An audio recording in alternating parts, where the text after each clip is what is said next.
আসসালামু আলাইকুম। কুকিং হাউসে সবাইকে স্বাগতম জানাচ্ছি। আজ আপনাদের সাথে শেয়ার করব অসম্ভব রকমের মজাদার এবং টেস্টি লইটা মাছের ঝুরি ভুনা। এই লইটা মাছের ঝুরি ভুনাটা খেতে এতটাই মজার যে নিমিষেই 1 প্লেট ভাত শেষ হয়ে যাবে। আর রান্না করাটাও খুবই সহজ। তাহলে চলুন রেসিপিটি দেখে নিই। আর যারা এখনও আমার চ্যানেলটি সাবস্ক্রাইব করেননি তারা প্লিজ আমার চ্যানেলটি সাবস্ক্রাইব করে নেবেন। আমি এখানে হাফ কেজি মতো লইটা মাছ নিয়েছি। এই লইটা মাছগুলো একটু নরম। বাজার থেকে যে লইটা মাছগুলো এনেছে তার মধ্যে কিছু মাছ ছিল সেগুলো নরম হয়ে গিয়েছে। তো সেই নরম মাছগুলোকে আমি নিয়েছি এই ঝুরি ভুনা করার জন্য। মাছগুলোকে খুব ভালোভাবে কেটে ধুয়ে পরিষ্কার করে নিয়েছি।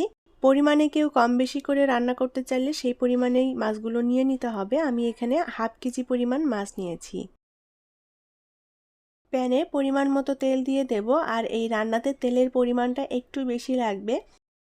এখন এই তেলের মধ্যে দিয়ে দেব পেঁয়াজ কুচি। আমি এখানে 2 কাপ পরিমাণ পেঁয়াজ কুচি নিয়েছি। পেঁয়াজের পরিমাণটা আমি এখানে একটু বেশি দিচ্ছি, যেহেতু ভুনা রান্না করব আর মাছের পরিমাণটাও বেশি। এখন এই পেঁয়াজটা হালকা ভেজে নেব। পেঁয়াজটা হালকা ভেজে নিয়ে এখন এর মধ্যে দিয়ে দেব 1.5 টেবিল চামচ পরিমাণ আদা রসুন বাটা। আদা রসুন বাটা দিয়ে আবারও ভালোভাবে নেড়েচেড়ে পেঁয়াজের সাথে মিলিয়ে নিয়ে ভেজে নিতে হবে, যাতে আদা রসুন সবগুলোর কাঁচা গন্ধ চলে যায়। আর লইটা মাছ ভুনাতে আমি এখানে মশলার পরিমাণটা একটু বেশি দিয়েছি।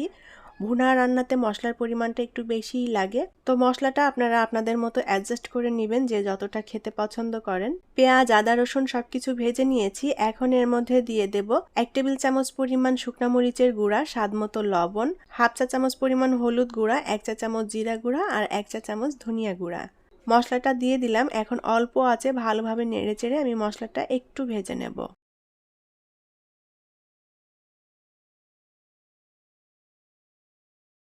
চুলার আঁচ অল্প রেখে ভালোভাবে নেড়েচেড়ে মশলাটা একটু ভেজে নিয়েছি। এখন এর মধ্যে কিছুটা পানি দিয়ে দেব মশলাটা ভালোভাবে কষিয়ে নেওয়ার জন্য।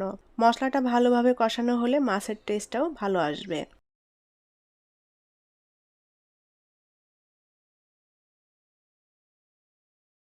আমি খুব ভালোভাবে নেড়েচেড়ে মশলাটা কষিয়ে নিয়েছি। এখানে আমি পেঁয়াজের পরিমাণটা একটু বেশি দিয়েছি। লইটা মাছ ভুনাতে পেঁয়াজের পরিমাণটা একটু বেশি দিলে খেতে ভালো লাগবে। তারপর আপনাদের পছন্দ মতো পেঁয়াজ এখানে অ্যাড করতে পারেন। মশলাটা কষানো হয়ে গিয়েছে। এখন এর মধ্যে লইটা মাছগুলো দিয়ে দেব। এই লইটা মাছগুলো নরম ছিল, যার কারণে আমি এই মাছটা ঝুরির মতো করে ভুনা করব।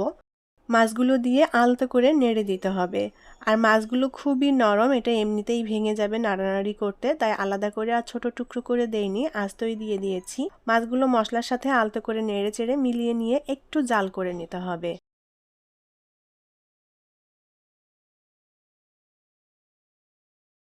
মাছগুলোতে ভালো মতো জাল হয়ে গিয়েছে। এখন একটু উল্টাপাল্টা করে নেড়ে দেব।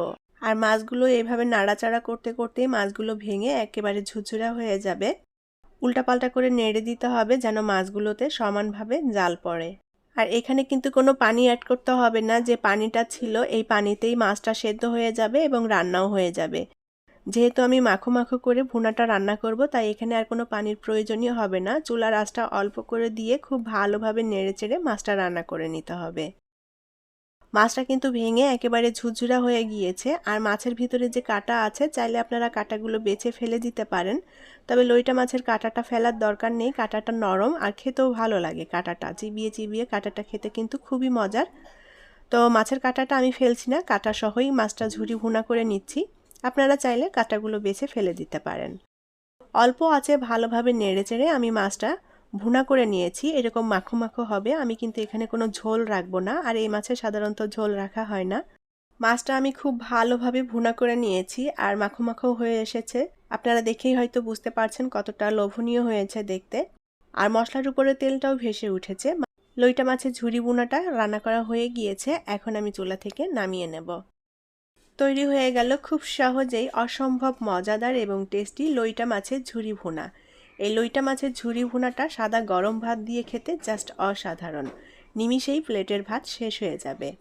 আশা করি আমার আজকের রেসিপি আপনাদের কাছে ভালো লেগেছে। রেসিপিটি ভালো লাগলে প্লিজ ভিডিওটি শেয়ার করবেন। পরবর্তী রেসিপি দেখার আমন্ত্রণ জানিয়ে আজকের মতো বিদায় নিচ্ছি। সবাই অনেক অনেক ভালো থাকবেন। আল্লাহ হাফেজ।